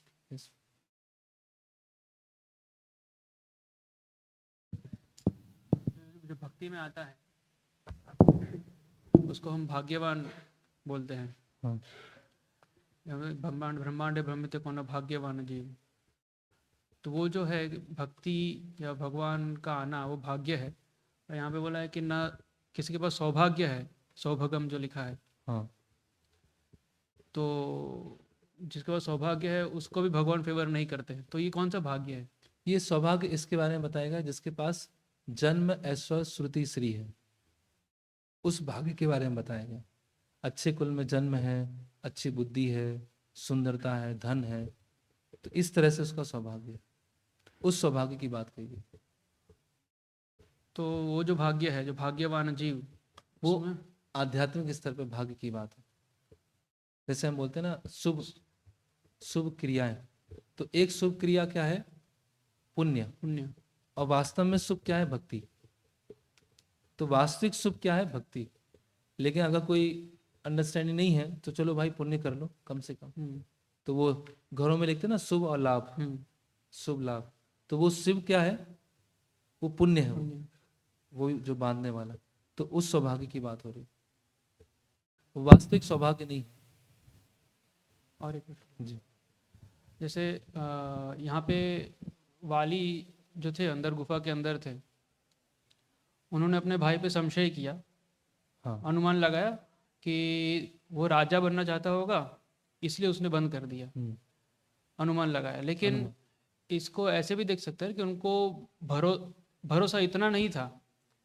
जब किसी पे भरोसा होता है, जैसे यही हम कॉन्ट्रास्ट करें भरत का, भरत जब नहीं थे तब भगवान का राज्याभिषेक होने वाला था, लेकिन भरत को संशय नहीं होता है भगवान राम पे या महाराज दशरथ पे, क्योंकि वहाँ पे फेथ है। हाँ, तो संशय वही होता है जहाँ पर भरोसा नहीं है। किसी व्यक्ति पर डाउट कैसे करते हैं, है ना? जैसे 11वें स्कंद में एक बताया गया भक्ति के बारे में कि भक्ति कैसे है कि आप आंख बंद करके अगर दौड़ेंगे तो भी इतना सुरक्षित मार्ग अगर आंख बंद करके आप दौड़ लगाएंगे तो भी आपको कभी क्षति नहीं होगी, क्योंकि भगवान हमेशा प्रोटेक्शन देने वाले। लेकिन हमें इतना भरोसा नहीं होता, इतना हमारा सरेंडर नहीं है ना? तो सही बात है कि वो जो डाउट करना है, डाउट से भी और जो अंदर की बात है कि भरोसा नहीं है, पूरा विश्वास नहीं है। जहां विश्वास होता है वहां पे डाउट नहीं आता, और जहां विश्वास नहीं है वहां पे डाउट आएगा। डाउट करना गलत नहीं है एक तरह से, लेकिन डाउट करके उसका उत्तर मिलना वो जरूरी है। लेकिन जब भरोसा है तो डाउट आएगा, तो व्यक्ति क्या सोचेगा? नहीं, वो तो सही है, मेरे में थोड़ा त्रुटि है, तो मैं थोड़ा जानने का प्रयास करता हूँ ऐसा क्यों है। और जब भरोसा नहीं होगा तो व्यक्ति अपने डाउट पे विश्वास करेगा कि देखो इन्होंने ऐसे ही किया हो, यही कारण है, ये राजा ही बनना चाहता।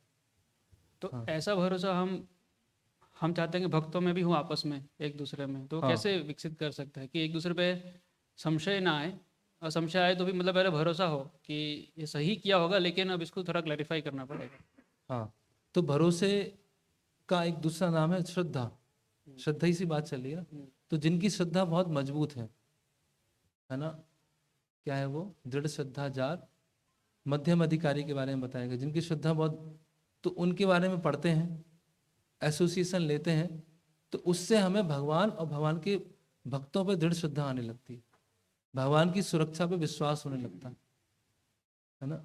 भक्तों की प्रोटेक्शन पे विश्वास होना चालू हो जाता है जब हम ऐसे भक्तों का संग लेते हैं तो, और ऐसे भक्तों के बारे में पढ़ते हैं तो। श्रद्धा का विकास कैसे होता है? एसोसिएशन से होता है। केवल ऐसे नहीं मैं मान लेता हूँ, मैं मान रहा हूँ, उससे नहीं होगा, क्योंकि जब परिस्थिति बनेगी तो मानना बंद कर देंगे। तो श्रद्धा और जो विश्वास है उसको सुदृढ़ करने के लिए ऐसे भक्तों को जिन पर भगवान का पूरा विश्वास, कैसी भी स्थिति हो जाए, अब जैसे विभीषण है, पूरा विश्वास है, कुछ भी हो जाए भगवान तो ग्रहण करेंगे, मैं कैसे भी कुल से हूँ, राक्षस हूँ, जो भी हूँ। तो ऐसे वृत्तांत पढ़ने से और जो भक्त हैं ना, जैसे हम प्रभुपाद के जीवन से देखते हैं, प्रभुपाद डिसाइपल्स को देखते हैं, उनमें इतना दृढ़ श्रद्धा है, तो उनका एसोसिएशन लेने से हमारे अंदर ही वो श्रद्धा आना चालू हो जाती है। फिर हम भी अनकंडीशनल सरेंडर होता है, अनकंडीशनल फेथ होती है। ऐसा नहीं कि ये कंडीशन है तो फेथ रहेगी और ये कंडीशन नहीं है तो फेथ नहीं रहेगी, अनकंडीशनल हो जाता है एसोसिएशन से और उनके बारे में चर्चा करने से। तो ये तो गुरु और शिष्य एक तरह से इस स्तर पे हो गया ये उत्तर। लेकिन जैसे अगर भाई भाई है या फिर दो समकक्ष भक्त हैं, एक ही डिपार्टमेंट में है, एक ही डिपार्टमेंट में सेवा कर रहे हैं, और उसमें भी कभी ऐसा हो सकता है, मिसअंडरस्टैंडिंग हो सकती तो है। दो भक्त हैं, दोनों की एक ऑथोरिटी है, तो मुझे इन पे विश्वास नहीं है, लेकिन इन पे तो विश्वास है ऑथोरिटी पर, हम्म, और ऑथोरिटी ने इनको भी नियुक्त किया है, इसीलिए मुझे इन पर विश्वास होना चाहिए, क्योंकि गुरु ने इनके ऊपर विश्वास किया है। हम्म, चाहे मेरा कितना भी पर्सनैलिटी क्लैश है, लेकिन गुरु ने इन पे विश्वास किया, तो मुझे भी इन पे विश्वास होना चाहिए। मुश्किल है, आना मुश्किल है, लेकिन उसी से होता है। जैसे एक पिता है, दो भाई हैं, हम्म, तो पिता दोनों को प्रेम करते हैं, दोनों भाइयों का झगड़ा हो रहा है, लेकिन बड़ा भाई ठीक है कोई बात नहीं, झगड़ा कर रहा है, बाली तो बड़ा भाई है ना, उसको तो और ज़्यादा सोचना चाहिए था। अगर हालांकि सुग्रीव की गलती नहीं है, फिर भी बाली ऐसा कर रहा है, और गलती होती भी तो बाली को ऐसा सोचना चाहिए था, क्योंकि दोनों का कॉमन फैक्टर क्या है ऊपर, इसीलिए अलग अलग अथॉरिटी होती है, गुरु अथॉरिटी है, माता पिता अथॉरिटी है, बड़ा भाई अथॉरिटी है, पति अथॉरिटी है, ये सब अथॉरिटीज हैं। तुमको इन पर विश्वास करके फिर आगे बढ़ना चाहिए। और जैसे हमने बोला सुग्रीव धर्म की साइड था, तो धर्म की साइड तो ठीक है, समझ में आता है, लेकिन उनकी गलती, एक गलती तो ये थी ना कि उन्होंने अनुमान लगाया पर्वत के वाली मर गए होंगे अंदर। केवल अनुमान नहीं लगाया, उन्होंने ये भी सोचा कि अगर असुर की आवाज आना बंद हो गई है, अगर असुर ने बाली को मार दिया है, तो जब बाली को मार दिया तो हम लोग तो कहाँ बचेंगे, पूरा किष्किंधा खत्म हो जाएगा, इसीलिए उन्होंने लगाया। और एक वर्ष तक प्रतीक्षा किया, एक साल तक, एक साल छोटा नहीं है, हम्म, बहुत लंबे समय तक प्रतीक्षा की। तो हालांकि उनका अनुमान लगाना भी पूरी तरह से सही नहीं है, लेकिन अनुमान के पीछे को बैकअप है कि अगर ये असुर बाहर आए तो ये किष्किंधा को भी छोड़ेंगे नहीं, इसीलिए। और उसकी उन्होंने पूर्ति भी किया, भरपाई भी किया। कैसे भरपाई किया?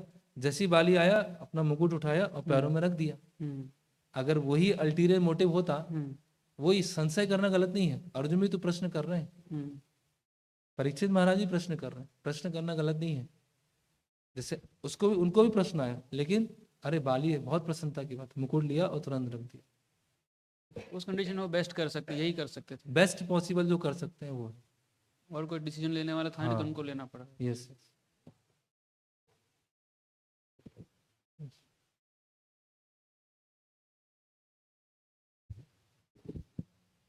हरे कृष्ण प्रभु। भगवान रक्षा करता है ऐसा लोग का जो धर्म का पक्ष रहता है। भगवान कृष्ण ऐसा बोला, मैंने सब धर्म छोड़ दिए, सर्वधर्म परित्याज। हाँ हाँ, तो या कौन धर्म, कृष्ण वाला सर्वधर्म परित्याज, सब छोड़ नहीं, दिया। भगवान बोल रहे हैं सर्वधर्मान परित्यज्य माम एकम शरणम व्रज। सभी तरह के जो सांसारिक धर्म हैं उनको छोड़कर जो सबसे बड़ा धर्म है मेरी शरण में आना, उसको स्वीकार करो। जैसे अलग अलग स्तर के धर्म हैं, अलग अलग तरह के कर्तव्य हैं, लेकिन सबसे बड़ा कर्तव्य क्या है? भगवान के प्रति। तो भगवान बोल रहे हैं सभी तरह के तथाकथित धर्मों को छोड़कर जो सबसे बड़ा श्रेष्ठ धर्म है, सवै पुंसा परो धर्मो ये तो भक्ति अधुक सके। तो भगवान अधर्मी बनना नहीं सिखा रहे हैं, भगवान धर्म की पराकाष्ठा बता रहे हैं कि मेरी शरण में आना धर्म की पराकाष्ठा, और भगवान के भक्तों की शरण में आना वो भी धर्म की पराकाष्ठा। तो ऐसा धर्म जो भक्ति में बाधा आ रहा है उसको छोड़ दो। प्रहलाद महाराज ने क्या किया? प्रहलाद महाराज ने क्या किया? पिता को छोड़ दिया, छोड़ा कि नहीं छोड़ा? पिता को छोड़ना गलत कार्य। पिता क्या है? पूजनीय है, मातृ देवो भवा, पितृ देवो भवा, लेकिन फिर भी प्रहलाद महाराज ने किया, क्यों? उच्च धर्म के लिए। विभीषण ने क्या किया? विभीषण ने क्या किया? भाई को छोड़ दिया। मथुरा की जो ब्राह्मण स्त्रियां हैं उन्होंने क्या किया? पति की आज्ञा का पालन नहीं किया। कृष्ण बलराम आए और बोला हमें भूख लग रही है, आप जाइए। और तो ब्राह्मणों ने बोला अरे हम तो यज्ञ में व्यस्त हैं, हम कुछ नहीं करेंगे। तो ब्राह्मण की जो पत्नियां हैं उन्होंने अपने पति की आज्ञा का पालन नहीं किया, वो भोजन लेके जाती हैं कृष्ण बलराम को देने के लिए। तो जब श्रेष्ठ धर्म भगवान और भगवान के भक्तों की शरण लेना उसमें बाधा बने तो उसको छोड़ देना चाहिए, ये बता रहे। और थोड़ा मैंने ऐड करना चाहता है, जैसा कोई पत्नी उनका जो पति है कृष्ण सेवा में बहुत बाधा देता है, माला नहीं करना, चार नियम नहीं पालन करना, मंदिर में नहीं जाना, तो ऐसा पति का पत्नी क्या कर सकता, छोड़ दे सकता? छोड़ना मतलब वो अपना स्त्री धर्म पालन करेंगे, भागवत धर्म पालन करेंगे, क्योंकि स्त्री धर्म पालन करना भी क्या है, शास्त्रों के अनुसार है। तो स्त्री धर्म पालन कर रहे हैं, अपनी भक्ति कर रहे हैं, क्योंकि उनको एक स्तर का संरक्षण प्राप्त हो रहा है। कैसा भी हो पति, संरक्षण तो वो दे रहा है ना, संरक्षण तो प्रदान कर रहा है ना, किन्हीं न किन्हीं के तो संरक्षण में रहना है ना। तो जो संरक्षण प्रदान कर रहे हैं उनके प्रति कर्तव्य है ना, वो स्त्री धर्म है। तो इसीलिए वो छोड़ नहीं सकते। बहुत एक्सट्रीम कंडीशन हो तो उसमें दूर दूर रहते हैं, लेकिन डाइवर्स वगैरह कुछ नहीं होता। तो उसमें क्या हुआ कि भगवान के प्रति जो कर्तव्य है वो कॉम्प्रोमाइज नहीं हुआ, और क्योंकि संरक्षण प्रदान हो रहा है इसीलिए उनको पति के प्रति भी उनका कर्तव्य ऐसा। प्रहलाद महाराज ने भी ऐसे छोड़ नहीं दिया कि मैं घर से बाहर जा रहा हूँ, छोड़ दिया। अभी कोई संबंध नहीं है, हृदय से कोई संबंध नहीं है। हृदय से कोई संबंध ना होना उसको भी छोड़ना बोलते हैं। ऐसा नहीं कि मैं लेटर लिख रहा हूँ कि मैंने आप सबको छोड़ दिया है क्योंकि भक्ति में आ गया हूँ। क्यों? क्योंकि भगवान बोल रहे हैं सर्वधर्मान परित्यज्य। अगर उससे हमारा उनसे लेना देना नहीं है, कोई इंटरेक्शन नहीं है, तो वो छोड़ने के बराबर ही है। अभी संबंध कैसे रहा? औपचारिक रह गया, ऑफिशियल रह गया। अभी कोई हृदय से संबंध नहीं बचा, उसको भी छोड़ना बोलते हैं। एक औपचारिक संबंध है बस, क्योंकि गृहस्थ आश्रम में है तो बहुत सारे फॉर्मेलिटीज भी निभानी पड़ती है, तो एक औपचारिकता की तरह निभा देते हैं बस। बाकी उनसे हमारा कुछ लेना देना नहीं है, उसको भी छोड़ना बोलते हैं। ठीक है, और किन्हीं को कोई?